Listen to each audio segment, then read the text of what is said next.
ओम शांति। बाबा कहते मीठे बच्चे,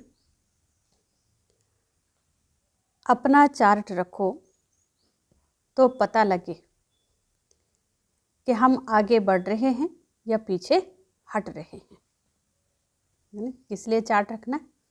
ये जानने के लिए कि हम आगे बढ़ रहे हैं या पीछे हट रहे हैं। देह अभिमान पीछे हटाता है, देही अभिमानी स्थिति आगे बढ़ाती है। प्रश्न है, सत्य के आदि में आने वाली आत्मा और देरी से आने वाली आत्मा में मुख्य अंतर क्या होगा? सत्य की शुरुआत में आने वाली आत्मा और देरी से आने वाली आत्मा में मुख्य अंतर क्या होगा?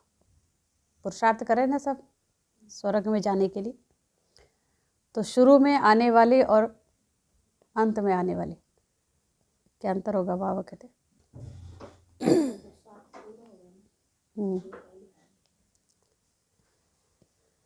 बाबा ने कहा, आदि में आने वाली आत्माएं सुख की चाहना रखेंगे, है ना, क्योंकि सत्यों का आदि सनातन धर्म बहुत सुख देने वाला है। देरी से आने वाली आत्मा को सुख मांगना आएगा ही नहीं। उसको क्या चाहिए? जो आत्मा देरी से आती है परम धाम से, बाबा कहते हैं वो सुख नहीं मांगेगी, है ना। क्या चाहिए उसको? शांति। वो शांति मांगेंगे, क्योंकि अधिक समय कहाँ रहे? शांति धाम में, सुख धाम में नहीं आए। बेहद के भाव से सुख और शांति का वर्षा हर आत्मा को प्राप्त होता है ना। बेहद के भाव से सुख का और शांति का वर्षा हर आत्मा को प्राप्त होता है। ओम शांति। भगवानोवाच। जब भगवानोवाच कहा जाता है तो बच्चों को श्री कृष्ण बुद्धि में नहीं आता। कौन आता है बुद्धि में? बुद्धि में शिव बाबा ही आता है। मूल बात है बाप का परिचय देना, क्योंकि बाप से ही वर्षा मिलता है। तुम ऐसे नहीं कहेंगे कि हम शिव बाबा के फॉलोअर्स हैं। कौन है हम? शिव बाबा के बच्चे हैं, हम उनके फॉलोअर नहीं हैं। नहीं, शिव बाबा के बच्चे हैं। हमेशा अपने को बच्चे समझो, हमेशा समझो हम कौन है? बच्चे।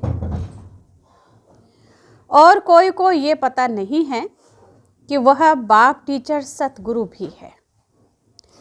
तुम बच्चों में भी बहुत है नहीं, और कोई को ये पता नहीं है कि वो बाप टीचर गुरु है। तुम बच्चों में भी, बाबा कहते बहुत है जो भूल जाते हैं कि हमारा बाप भी है, टीचर भी है और सतगुरु भी है। बाबा ने कहा ये याद रहे तो भी अहो सौभाग्य। बाबा को भूल जाते हैं, फिर याद क्या आता है? अगर बाबा को भूल जाते हैं तो कुछ तो याद है ना, है ना। क्योंकि अगर बाबा भूलता है तो कुछ याद ना रहे, ऐसा है नहीं, है ना। तो बाबा कहते हैं बाबा को भूल जाते हैं, फिर लौकिक देह के संबंध याद आ जाते हैं। वास्तव में तुम्हारी बुद्धि से और सब निकल जाना चाहिए। क्या रहना चाहिए फिर? एक बाप की ही याद रहे, क्योंकि कलयुग में सभी आत्माएं क्या बन गई हैं? तमो प्रधान पतित बन गई। अब अभी भी उनको याद करते रहेंगे तो बाबा कहते क्या होगा, है ना। उन्हीं के संग का रंग पहले तो उन्हीं में ही है, तो मैल तो उतरेगी नहीं ना। पावन बनना है तो उसके लिए बाबा को याद करना पड़े। तुम कहते हो तमेव माताश्च पिता त्वमेव। अगर दूसरा कोई याद आता है तो ऐसे नहीं कहेंगे कि सदगति में जा रहे हैं। बाबा के सिवाय कुछ और याद आता है तो ये नहीं कहेंगे सदगति में जा रहे हैं। देह अभिमान है तो दुर्गति ही होती है ना। देही अभिमानी है तो सदगति होती है। कभी नीचे कभी ऊपर चढ़ते उतरते रहते हैं। कभी आगे बढ़ते हैं और कभी पीछे हटते हैं। देह अभिमान में तो बहुत आते हैं, इसलिए बाबा हमेशा कहते, क्या कहते हैं हमेशा? चार्ट रखो तो पता पड़े हम आगे बढ़ रहे हैं या पीछे हट रहे हैं, है ना। लौकिक पढ़ाई में भी बच्चे पढ़ते हैं, फिर हर मास उनका टेस्ट होता है। भाई जो पढ़ाया पूरे मास भर में, है ना, कितना उसको धारण किया, पढ़ाई पे ध्यान दिया कि नहीं दिया। तो इसलिए बाबा कहते हैं क्या करो, चार्ट रखो। सारा मदार किस पर है? पढ़ाई पर। सारा मदार है, बाबा कहते हैं, याद पर।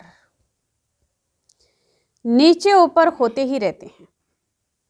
बच्चे चलते चलते थक जाते हैं, फिर रड़ियां मारते हैं। कैसे मारते हैं? हाँ, थक जाते हैं, बाबा कहता था रड़ियां मारते, चिल्लाते हैं। फिर जब थक जाते हैं, बाबा ये होता है, फिर बाबा को कहेंगे बाबा ये होता है। याद भूल जाती है। देह अभिमान में आने से ही पीछे हटते हैं, कुछ न कुछ पाप करते हैं, है ना। देह भानवश फिर कुछ न कुछ पाप करते हैं, फिर वो पाप कर्म ही फिर पीछे खींच लेते हैं। तो बाबा कहते हैं याद पर सारा मदार है। याद से आयु बढ़ती है, इसलिए योग अक्षर नामी ग्रामी है। ज्ञान की तो बहुत सहज सब्जेक्ट है। 7 दिन का कोर्स किया, ज्ञान पूरा बुद्धि में आ गया है ना। सेकंड में जीवन मुक्ति का गायन है। टाइम किस में लगता है? धारण करने पे। और 63 जन्मों के जो खजाने जमा किए, कौन से खजाने? रावण के, है ना।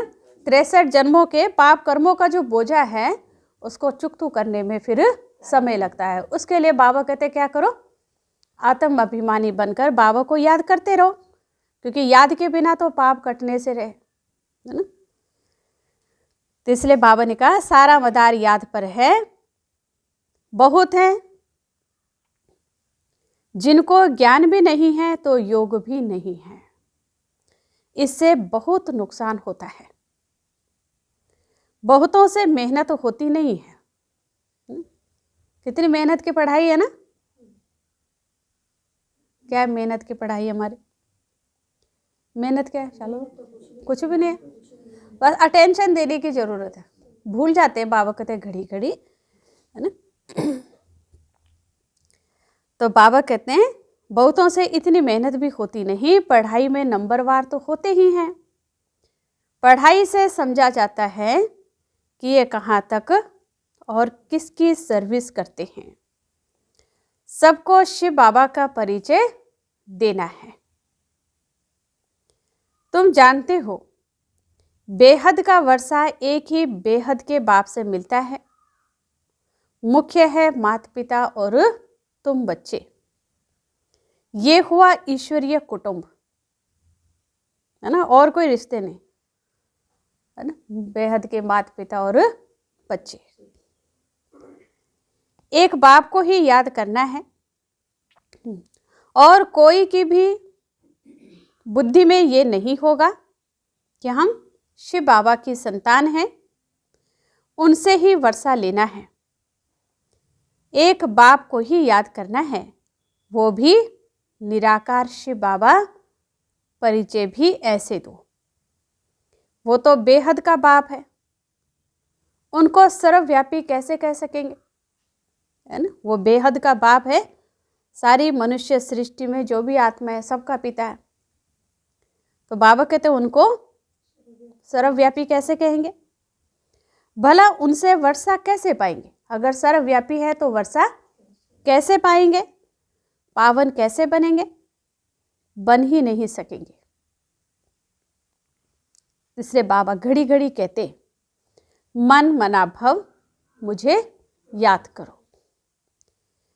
ये कोई भी जानते नहीं है, श्री कृष्ण को भी वास्तव में सब नहीं जानते, है ना। श्री कृष्ण को भी बाबा कहते हैं सब नहीं जानते, यथार्थ रीति नहीं जानते। है ना, कब आया, क्या किया, अगर जानते भी हैं तो निंदा सहित, है ना, क्या जानते हैं उनके बारे में तो निंदा करने लग पड़ते हैं। बाबा कहते हैं वह मोर मुकुटधारी यहाँ कैसे आएंगे, कलयुगी दुनिया में ज्ञान सुनाने तो यहाँ तो नहीं आ पाएंगे। यह है बहुत ऊंचा ज्ञान। ऊंचे ज्ञान में जरूर थोड़ी डिफिकल्टी भी होगी। सहज नाम भी है, सहज राजयोग भी है, लेकिन ऊंचे ते ऊंचा ज्ञान है, थोड़ा मुश्किलात भी होगी। बाप से वर्षा लेना है तो सहज है ना, वो हमारा पिता है, तो बाबा कहते फिर बाप से वर्षा लेना तो सहज है ना, बच्चों को ही मिलेगा। अब बाबा कहते हैं बच्चे डिफिकल्टी क्यों समझते हैं, मुश्किल क्यों समझते हैं, वो हमारा पिता है, हम उनके बच्चे हैं, तो बाप से वर्षा लेना तो सहज है ना, बाप की प्रॉपर्टी पर बच्चे का अधिकार होता है। फिर बाबा पूछ रहे हैं कि मुश्किल क्यों समझते हैं, क्योंकि बाप को याद नहीं कर सकते। बाबा ने बच्चों को दुर्गति और सदगति का राज भी समझाया। इस समय सब कहाँ जा रहे हैं, दुर्गति में जा रहे हैं, है ना। फिर कहते हैं भगवान सर्वव्यापी, तो फिर भगवान को भी ले आए दुर्गति में, तो सदगति का रास्ता कौन दिखाएगा, नहीं, सब तो दुखी है ना, तो सुख का रास्ता कौन बताए फिर। इसलिए बाबा कहते हैं सब इस समय दुर्गति में जा रहे हैं। मनुष्य मत दुर्गति में ले जाती है, ये है ईश्वरीय मत। इसलिए बाबा कंट्रास्ट बनवाते हैं। हर एक मनुष्य अपने से पूछे कि हम नरकवासी हैं व स्वर्गवासी हैं। नहीं, किसी को भी समझाओ स्वर्ग में क्या क्या विशेषताएं, क्या क्या कुछ होता है, जो भी है स्वर्ग के ना, स्वर्ग के बारे में तो पता है ना, कैसी होगी आने वाली दुनिया, है ना, तो सारा समझा के। और नरक क्या है, तो बाबा कहते फिर पूछो कि स्वर्गवासी हैं या नरकवासी हैं, क्या जवाब मिलेगा। फिर पहले उनको बताना पड़ेगा ना स्वर्ग क्या होता है, नरक क्या होता है, उसके बाद ही समझेंगे कि नहीं तो क्या कहते हैं, हम तो यहीं स्वर्ग में बैठे, है ना। बाबा कहते अब सत्यु कहाँ है, परंतु मनुष्य कुछ भी समझते नहीं, सत्यु को भी कल्पना समझते हैं, है ना, सोचते हैं कि सत्यु तो इनकी कल्पना है। अनेक मत हैं, अनेक मत से दुर्गति होती है ना। सदगति किससे होगी, एक श्रीमत से, परमात्मा की श्रीमत से सदगति होती। मनुष्य मत से दुर्गति क्यों होती है, क्योंकि मनुष्यों में क्या है, इस समय रावण बैठा हुआ है, सबके अंदर 5 विकार है, तो 5 विकारों के वशीभूत जो मत देंगे, है ना, तो वो तो दुर्गति में ही लेके जाएगी। तो बाबा कहते हैं एक मत से सदगति होती है, ये तो बहुत अच्छा स्लोगन है। मनुष्य मनुष्य को दुर्गति में ले जाते हैं, एक ईश्वर सभी को सदगति देते हैं। तो तुम शुभ बोलते हो ना, बाप की महिमा करते हो, वो सर्व का बाप है, सर्व की सदगति करते हैं। बच्चों को बाप ने बहुत समझाया है। भल प्रभात फेरी निकालो, बोलो हेवनली गॉड फादर हमको यह पदवी प्राप्त करा रहे हैं, अब नरक का अंत आने वाला है, समझाने में मेहनत तो करनी पड़ती है। एरोप्लेन से पर्चे गिरा सकते हो, हम तो एक ही बाप की महिमा करते हैं, वो ही सर्व का सदगति दाता है। बाबा कहते बच्चे मैं तुमको सदगति देता हूँ, फिर तुमको दुर्गति देने वाला कौन, बाबा तो सदगति देते हैं, है ना। कहते हैं ना भगवान ने सृष्टि रची तो इंसान को अपने जैसा गुणवान बनाया था, स्वर्ग रचा था भगवान ने, नरक थोड़ी बनाया, है ना। तो बाबा ने कहाँ भेजा था हमें, सदगति में, सतयुग में भेजा था, और मिले कहाँ बाबा को अब 5000 वर्ष के बाद, कलयुग में, नरक में। तो बाबा कहते हैं मैंने तो तुम्हें सदगति दी, मैं सदगति में भेजा था, फिर दुर्गति में दुर्गति देने वाला कौन, किसने दुर्गति दी, है ना। कहा जाता है आधा कल्प है हेवन फिर हेल। रावण राज्य माना ही आसुरी राज्य, नीचे ही गिरते आते हैं। उल्टी मत किससे मिली? रावण से। तो बाबा कहते हैं उल्टी रावण की मत से गिरते आए। पतित पावन एक ही बाप है, हम बाप से विश्व का मालिक बन रहे हैं। इस शरीर से भी मोह निकाल देना है। अगर हंस बगुले इकट्ठे होंगे तो मोह कैसे निकलेगा? हर एक की सरकमस्टांस देखी जाती है। हिम्मत है, अपना शरीर निर्वाह आप ही कर सकते हो, तो फिर ज्यादा झंझट में क्यों फंसते हो? पेट बहुत नहीं खाता है ना। पेट के लिए कितना चाहिए? तो बाबा कहते हैं पेट बहुत नहीं खाता, बस 2 रोटी खाओ और कोई फुर्ना ही है ना, बाकी और कोई चिंता नहीं। फिर भी अपने से प्रण कर लेना चाहिए, है ना। अपने से प्रण कर लेना चाहिए कि क्या करेंगे? बाप को ही याद करना है ना, शिव बाबा को ही याद करेंगे।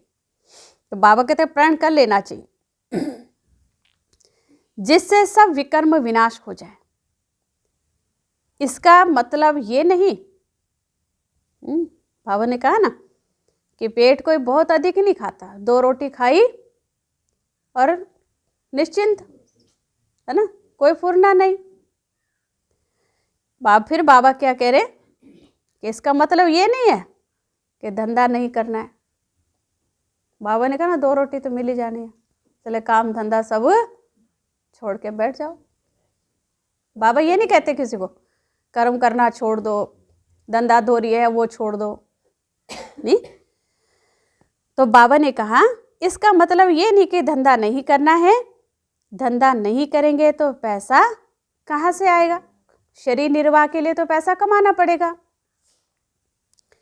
भीख तो नहीं मांगना है ना, नहीं? भीख थोड़ी मांगनी है किसी से, तो उसके लिए तो बाबा कहते हैं कमाना भी पड़े। ये तो घर है, शिव बाबा के भंडारे से खाते हैं। अगर सर्विस नहीं करते हैं तो मुफ्त में खाते हैं, तो गोया भीख पर चलना होता है। अगर बाबा के भी बन गए, समर्पित हो गए और बाबा कहते सेवा नहीं की, खाते रहे, तो जैसे कि भीख पे चल रहे। इसलिए बाबा कहते हैं चाहे जहाँ भी हो, लौकिक में अलौकिक में, सर्विस तो करनी है ना। तो बाबा कहते हैं 21 जन्म फिर सर्विस करनी पड़ेगी। अगर यहाँ मुफ्त में खाया तो फिर 21 जन्म वहाँ सत्युग में फिर सर्विस करनी पड़ेगी। यहाँ बन गए बादशाह, सब हुक्म से काम कराया, फिर वहाँ जा कर के चलना पड़ेगा फिर, है ना। बाबा कहते नहीं भरी ढोनी पड़ेगी, नौकर चाकर बनना पड़ेगा। राजा से लेकर रंक तक सब यहाँ हैं, वहाँ भी हैं, परंतु वहाँ सदैव सुख है, यहाँ सदैव दुख है ना। यहाँ पर कोई राजा भी है तो सुखी है, चाहे प्राइम मिनिस्टर प्रेसिडेंट है, नहीं पसंद आता कोई गालियाँ भी देते, कितना कुछ होता है, दुख तकलीफ है उनको भी तो है, बीमारियाँ उनको भी तो है, दुख धाम में है ना। चाहे साधारण प्रजा है, तो बाबा कहते हैं राजा से लेकर रंक तक यहाँ सबको दुख है, सत्युग में सबको सुख होगा। तो बाबा ने कहा यहाँ सदैव दुख है, पोजीशन तो होती है ना, बाप से पूरा योग रखना है, सर्विस करनी है, दिल से पूछना है। अब क्या पूछना है दिल से? हम यज्ञ की कितनी सेवा करते हैं। कहते हैं ईश्वर के पास सब हिसाब बना बनाया है, हमारे एक एक कर्मों का हिसाब किताब किसके पास है? हाँ, कहते हैं ना भगवान के पास फिर जाना पड़ता है हिसाब चुकतू करने। तो बाबा कहते हैं, फिर कहने में भी आता है कि ईश्वर के पास सब हिसाब बना बनाया है, उसको साक्षी होकर देखा जाता है। कि इस चलन से क्या पदवी पाएंगे, कि बच्चों की अगर इस समय ऐसी चलन है तो ये क्या पदवी पाएंगे। ये भी समझ सकते हैं कि श्रीमत पर चलने से कितना ऊंच पदवी पाएंगे, न चलने से कितनी पदवी कम हो जाती है। ये सब समझने की बातें हैं। तुम्हारे पास प्रदर्शनी में कोई भी धर्म वाला आता है, बोलो बेहद के बाप से बेहद के सुख शांति का वर्षा मिलता है। बेहद का बाप ही शांति दाता है, उनको ही कहते हैं शांति देवा। अब कोई जड़ चित्र थोड़ी शांति दे सकेगा, है ना। जड़ चित्र से तो थोड़ी शांति मिलेगी। बाबा कहते हैं तुम्हारा स्वधर्म शांत है। तुम शांति धाम में जाना चाहते हो, कहते हो शिव बाबा शांति दो, तो बाप क्यों नहीं देंगे? क्या बाप वर्षा नहीं देंगे बच्चों को, है ना।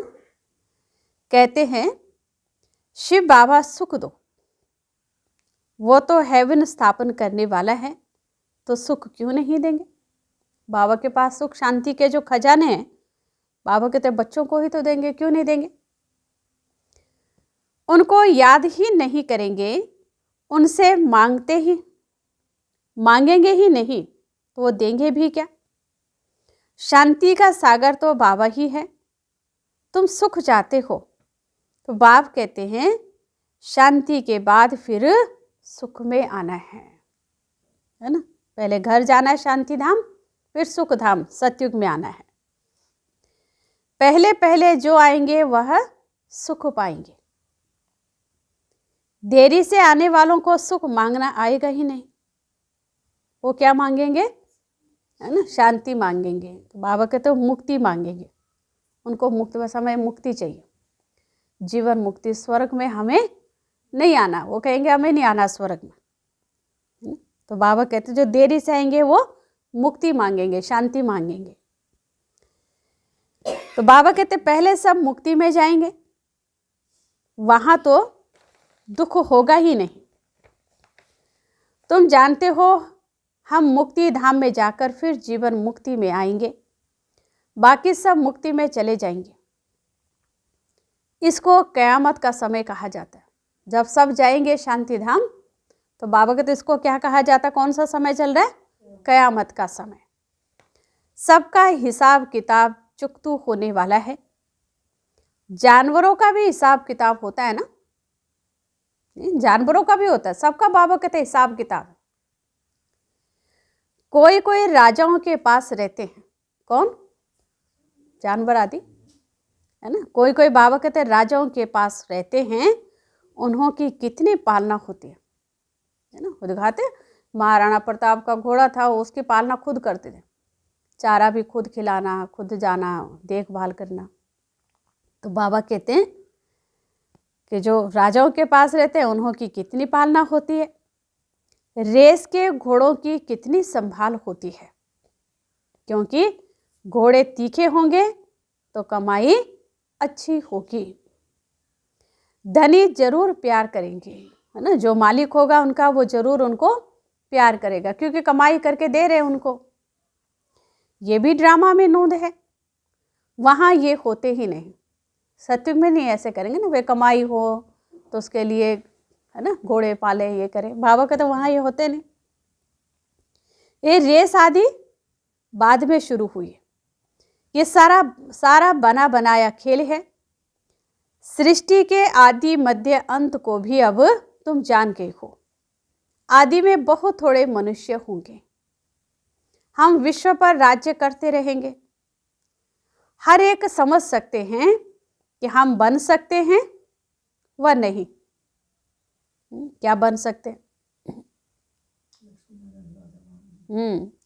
विश्व पर राज करना है तो माना राजा रानी, विश्व महाराजन होगा तो वही तो विश्व पर राज करेगा। तो इसलिए बाबा कहते हैं हर एक समझ सकते हैं कि हम बन सकते हैं व नहीं बन सकते, क्योंकि लक्ष्य तो सबका एक ही है। सबको क्या बनना है?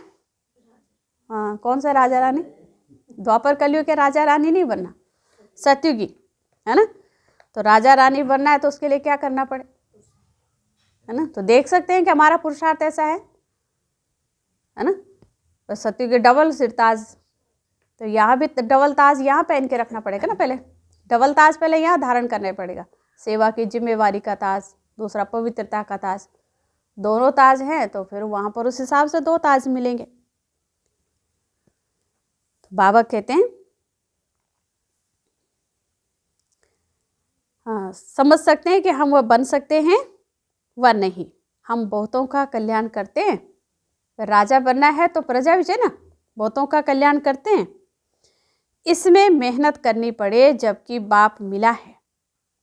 दुनिया वाले तो आपस में क्या करते, लड़ते झगड़ते रहते हैं, विनाश के लिए क्या क्या बनाते रहते हैं। ऐसे ऐसे बॉम्ब्स बनाते हैं जिससे आग लग जाए। बम्बोर को आग कोई कम थोड़ी लगेगी, बुझाने वाला कोई नहीं रहेगा, है ना। ऐसे बाबा कहते हैं जब आग लगेगी भंबोर को तो फिर कम थोड़ी लगेगी। फिर ढेर बॉम्ब्स बनाते रहते हैं, एक बॉम्ब थोड़ी बनाया, नहीं तो सारे मिलके उसकी आग को बुझा सके। बाबा कहते हैं ढेरों बना करके रखे हुए हैं, तो जब फटेंगे तो फिर क्या होगा। फिर बाबा कहते हैं उसमें गैस पॉइजन आदि डालते हैं जो हवा चलने से ही सब खत्म हो जाएंगे। सांस लेते जाएंगे मरते जाएंगे, है ना। मौत तो सामने खड़ा है।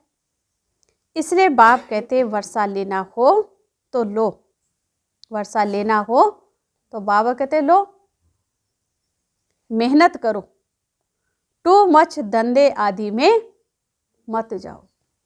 नहीं, अब ये धंधा जम गया और धंधा फिर बढ़ाना है ना। लगा सब धंधों में नुकसान, एक ही धंधा है बाबा कहते हैं जिसमें फायदा है। शरीर निर्वाह के लिए कर्म करो, वो बाबा ने कहा। बाबा ने कभी क्या कहा थोड़ी देर पहले, है ना। हाँ, रोटी भी खानी है तो फिर मांग के थोड़ी खानी है, भीख पे तो नहीं ना चलना। तो उसके लिए बाबा कहते हैं धंधा धोरी तो करना है ना, जो भी कारोबार है वो तो करना है। लेकिन अब बाबा क्या कहते हैं करने का, पहले बाबा ने कहा कि 2 रोटी खाई तो चिंता क्या है, फिर जब पेट तो भर गया ना। अब बच्चों को ये न लगे कि कुछ नहीं करना, भाई 2 रोटी तो मिल ही जानी। तो बाबा ने कहा ये भी गलतफहमी ना हो, उसके लिए काम धंधा भी करना है अपना, है ना। अब करना है तो ये भी नहीं कि टू मच उसी में चले जाओ, धंधा आदि भी करो। लेकिन बाबा कहते ये भी कमाई करो ना, इतना भी नहीं धंधे में लग जाओ कि अविनाशी कमाई के लिए जमा ही नहीं हुआ, कुछ भी टाइम ही नहीं निकाल पाए जमा करने के लिए। और फिर जब जाती बार देखा हाथ तो खाली, है ना। फिर पश्चाताप के सिवा क्या कर सकेंगे। इसलिए बाबा कहते हैं टू मच धंधे आदि में मत जाओ। कितना चिंतन रखना पड़ता है। बाबा ने इनको तो छुड़ा दिया, अब ये छी दुनिया है। तुम बच्चों को बाप को याद करना है जो तुम्हारे विकर्म विनाश हो जावें और बाप से वर्षा ले लेवें। बहुत प्यार से याद करना है। लक्ष्मी नारायण का चित्र देखने से ही दिल खुश हो जाता है। ये हमारा एम ऑब्जेक्ट है, ये हमारा लक्ष्य है। कौन? लक्ष्मी नारायण।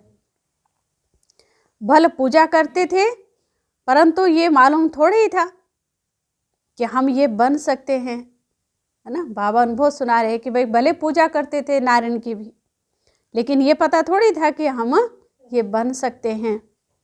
कल पुजारी थे, आज पूज्य बन रहे हैं। बाबा आया तो पूजा छोड़ दी। बाप ने विनाश और स्थापना का साक्षात्कार कराया ना। हम विश्व के मालिक बनते हैं, ये तो सब खत्म होना है। फिर हम क्यों ना बाप को याद करें। अंदर में एक की ही महिमा गाते रहेंगे। बाबा आप कितने मीठे हो, कितने आप सुखदाई हो, मीठे हो। तुम जानते हो हम सब आत्माओं का बाप वह एक ही है, उनसे ही वर्षा मिलता है। हम भक्ति मार्ग में उनको याद करते थे, वह परम धाम में रहने वाला है। इसलिए तो उनका चित्र भी है। अगर आया ना हो तो चित्र क्यों होता? भगवान अगर इस धरती पर आया ही ना होता तो उनके चित्र यादगार भी नहीं होते ना। आए हैं तभी तो हैं। बाबा कहते शिव जयंती भी मनाते हैं। उनको कहा जाता है परम पिता परम आत्मा। बाकी तो सबको मनुष्य या देवता कहा जाता है, या तो मनुष्य है या फिर देवता। सबसे पहले आदि सनातन देवी देवता धर्म था, पीछे और धर्म हुए हैं। तो ऐसे बाप को कितना प्यार से याद करना चाहिए। भक्ति मार्ग में तो बहुत रडियां मारते हैं, भक्ति मार्ग में तो बहुत चिल्लाते हैं, अर्थ कुछ भी नहीं जानते, अपनी तरफ से तो महिमा कर रहे हैं, है ना, भगवान की, देवी देवताओं की। नहीं तो बाबा का तो बहुत चिल्लाते हैं, लेकिन जो चिल्लाते, जो बोलते हैं उसका अर्थ नहीं जानते। जो आया महिमा करते रहते हैं, है ना, जो मन में आया सो महिमा कर दी, बिना अर्थ के ही, बिना समझ के ही। अनेक स्तुतियां हैं, है ना, अनेक स्तुति बनी हुई है सबकी। तो बाबा कहते हैं बाप की स्तुति क्या करेंगे? आपका बच्चा आपको स्तुति करता रहे, पूजा ही करते रहे, महिमा करता रहे और कुछ भी करे ना, बाकी सब कुछ छोड़ छाड़ के, काम धंधा छोड़ दे, पढ़ाई लिखाई भी छोड़ दे, आपकी आज्ञा भी ना माने, बस गुणगान ही करता रहे आपके, खुश होंगे ना? नहीं होंगे। फिर हम भी तो यही करते रहे। बाबा कहते हैं बिना अर्थ के ही गाते भी हैं, तो बिना अर्थ के जो आया सो कहते रहते। तो बाबा ने कहा जो आया महिमा करते रहते। अनेक स्तुतियां हैं, बाप की स्तुति क्या करेंगे? तुम ही कृष्ण हो, तुम ही व्यास हो, तुम ही फलाना हो। ये तो ग्लानि हुई ना? नहीं, सबके अंदर बस जितने भी हैं बस एक ही है, ये भी वही राम, वही कृष्ण, वही है ना, हनुमान, वही गणेश, वही सब। बाबा के तो सब अलग अलग है ना, सबके अपना अपना पार्ट है। देवताएं कितने अनेक हैं, 33 करोड़ देवताओं का गायन है, परमात्मा तो एक है। तो शिव बाबा की महिमा अलग है, श्री कृष्ण की महिमा अलग है। बाप का कितना अपकार करते हैं। बाबा कहते ड्रामा अनुसार ये सब मेरा अपकार करते हैं, फिर मैं आकर सर्व पर उपकार करता हूँ, सर्व की सद्गति करता हूँ। मैं आया हूँ नई दुनिया स्थापन करने, यही हार और जीत का खेल है। 5000 वर्ष का बना बनाया ड्रामा है, इसमें जरा भी फर्क नहीं पड़ सकता, है ना। 1 सेकंड कम हो जाए, 1 सेकंड ज़्यादा हो जाए, है ना, या किसी का पार्ट थोड़ा सा बदल जाए, बाबा कहते नहीं, बना बनाया ड्रामा है। ये ड्रामा का राज बाप बिगर कोई समझा ना सके। मनुष्य मत तो अनेक निकलती रहती हैं, देवता मत तो मिलती ही नहीं, बाकी है मनुष्य मत, है ना। सत्युग में सब सदगति में है, तो वहां कोई मत देगा नहीं। और द्वापर से लेकर के जो मत मिली, शास्त्र भी लिखे तो किसने? मनुष्यों ने ही लिखे। तो बाबा कहते बाकी रही मनुष्य की मत। श्रीमत कब मिलती है? संगम युग पर, जिससे सदगति होती है। बाबा कहते हर एक अपना अक्ल निकालते रहते हैं। अब तुमको और कोई को भी याद नहीं करना है। आत्मा सिर्फ अपने बाप को याद करती रहे। तो बाबा कहते मेहनत करनी है ना। एक बाप की याद रहे तो ये मेहनत करनी है। जैसे भक्त भी मेहनत करते हैं ना, है ना।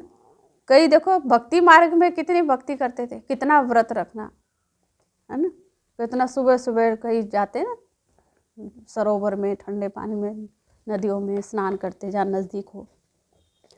और यहाँ बाबा ने कितनी मेहनत से छुड़ा दिया। मेहनत तो भक्ति मार्ग में कितनी है, लेकिन जानते नहीं ना, तो मेहनत ज़्यादा प्राप्ति कम है। और यहाँ पर बाबा कहता है सहज है, है ना। तो बाबा कहते हैं जैसे भक्त भी मेहनत करते हैं ना, बहुत श्रद्धा से भक्ति करते हैं, जैसे वो भक्ति है तुम्हारी फिर है ज्ञान की मेहनत। भक्ति में कम मेहनत करते हैं क्या? भक्ति की मेहनत कम है क्या? बाबा कहते हैं। गुरु लोग कहते रोज 100 माला फेरो, फिर कोठरी में बैठ जाते। गुरु मंत्र लेते हैं तो उनको भी ये थोड़ी बोलते हैं कि अमृत वेले के बाद उठ करके जाप करो, सिमरन करो। तो यही कहते हैं अमृत वेले उठो, और सुबह सुबह उठ करके माला का जाप करते हैं, इतनी मालाएं करनी है, इतना सिमरन करना है ना। बाबा कहते हैं माला फेरते फेरते घंटा लग जाता है। बहुत करके राम राम की धुनी लगाते हैं। यहाँ तो तुमको क्या करना है? यहाँ तो सिर्फ बाप को याद करना है। कितनी बार याद करेंगे? या माला सिमरन करके गिनती करके थोड़ी याद करना है, निरंतर बाबा कहते हैं, अजप अजाप जिसको बाबा कहते हैं। तो बाबा ने कहा बहुत प्यार से याद करना है। कितना मीठे से मीठा बाबा है, सिर्फ कहते हैं मुझे याद करो, और साथ में क्या करो? काम करते हैं। और क्या करना है? सिर्फ कहते हैं मुझे याद करो, और क्या बनना है? लक्ष्मी नारायण। और क्या करना होगा फिर उसके लिए? यह वैकुंठपुरी को, हाँ, चार्ट रखो। बाबा कहते सिर्फ मुझे याद करो और दैवी गुण धारण करो। वह देवता बनने का लक्ष्य रखा है तो दैवी गुण धारण करो। खुद करेंगे तब दूसरों को भी रास्ता बताएंगे। बाप जैसा मीठा और कोई हो नहीं सकता, है ना। बाबा किसको मीठा लगेगा? जिसने वो टेस्ट लिया हो। बाबा की याद में कितना सुख है, कितनी शांति है, कितना सुकून है ना। या फिर जो बाबा कहते हैं दैवी गुणों को धारण करो, तो जितना धारणा करके ऐसा जो अनुभव जिसने किया हो तो वही दूसरों को समझा सकेगा, है ना।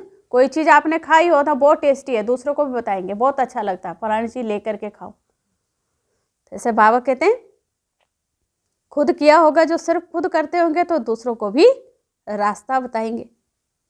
बाप जैसा मीठा और कोई हो नहीं सकता। कल्प के बाद तुमको मीठा बाबा मिलता है, फिर पता नहीं ऐसे मीठे बाप को क्यों भूल जाते हो, है ना। पता नहीं कि ऐसे मीठे बाप को बाबा कहते क्यों भूल जाते हो। बाप स्वर्ग का रचयिता है तो तुम भी जरूर स्वर्ग के मालिक बनते हो, परंतु स्वर्ग बाबा रचते हैं तो बच्चों को ही स्वर्ग का मालिक बनाते हैं। परंतु बाबा कहते हैं कट उतारने के लिए बाप को याद करो। जो जंग चढ़ी है आत्मा पे विकारों की, उसको उतारने के लिए बाप को याद करो। न याद करने की ऐसी कौन सी मुसीबत आती है? बाबा की याद नहीं रहती तो बाबा कहते हैं ऐसी कौन सी मुसीबत आती है जो बाबा को याद नहीं कर सकते? पूछा बाबा ने, प्रश्न पूछा बाबा ने।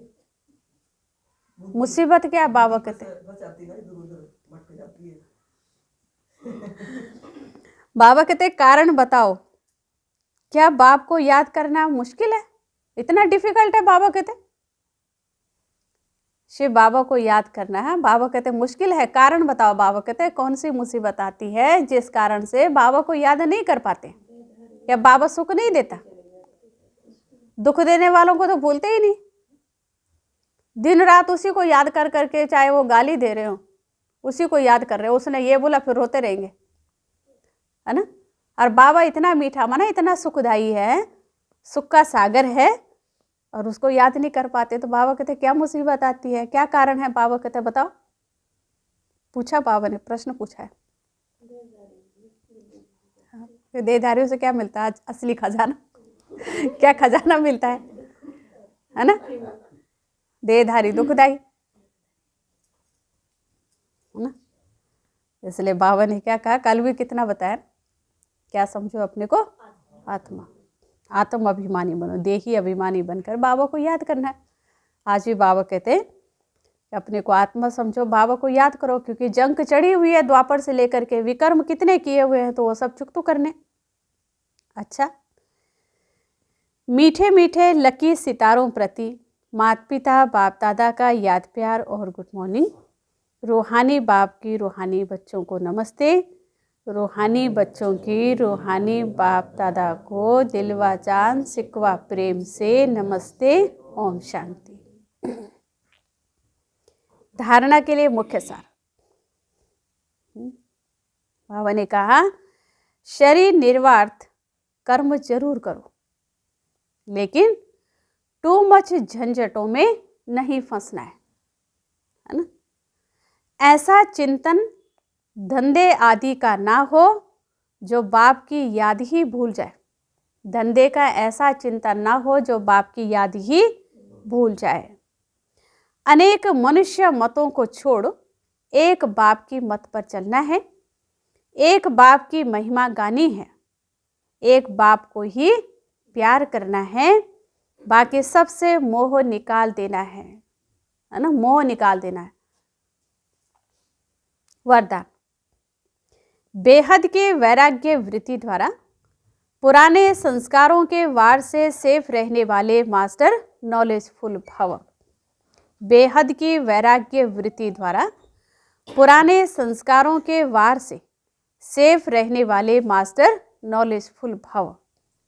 बाबा ने कहा पुराने संस्कारों के कारण सेवा में व संबंध संपर्क में विघ्न पड़ते हैं। संस्कार ही भिन्न भिन्न रूप से अपनी तरफ आकर्षित करते हैं। जहां किसी भी तरफ आकर्षण है वहां वैराग्य नहीं हो सकता। संस्कारों का छिपा हुआ अंश भी है तो समय प्रमाण वंश का रूप ले लेता है, परवश कर देता है। इसलिए नॉलेजफुल बन बेहद की वैराग्य वृत्ति द्वारा पुराने संस्कारों, संबंधों, पदार्थों के वार से मुक्त बनो तो सेफ रहेंगे, सुरक्षित रहेंगे। स्लोगन। माया से निर्भय बनो और आपसी संबंधों में निर्माण बनो, है ना। आपसी संबंधों में क्या बनना है? निर्माण। और निर्भय किससे बनना है? माया से। सार था मीठे बच्चे, अपना चार्ट रखो तो पता लगे कि हम आगे बढ़ रहे हैं या पीछे हट रहे हैं। देह अभिमान पीछे हटाता, देही अभिमानी स्थिति आगे बढ़ाती है। ओम शांति।